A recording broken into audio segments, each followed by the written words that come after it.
যখন কোনো মানুষের মৃত্যুর সময় উপস্থিত হয় তখন তার কাছে 4 জন ফেরেশতা এসে উপস্থিত হয়। প্রথম ফেরেশতা তখন আসে যখন তার আত্মা নিঃশ্বাস পর্যন্ত চলে আসে। তাকে প্রশ্ন করা হয়, আজ তোমার শক্তিশালী শরীর কোথায় গেল? যখন আত্মা পুরোপুরি বের হয়ে যায় তখন দ্বিতীয় ফেরেশতা এসে বলে, আজ তোমার দন-দৌলত কোথায় গেল?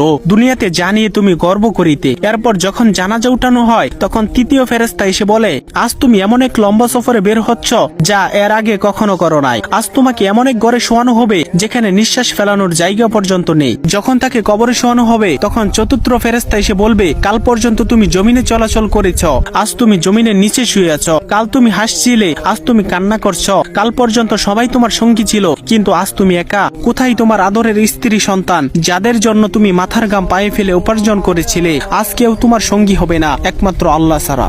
আপনি যদি আল্লাহ তাআলাকে ভালোবেসে থাকেন তাহলে ভিডিওটিতে একটি লাইক এবং চ্যানেলটি সাবস্ক্রাইব করুন এবং আল্লাহ তাআলার নামটি কমেন্টে লিখে যান।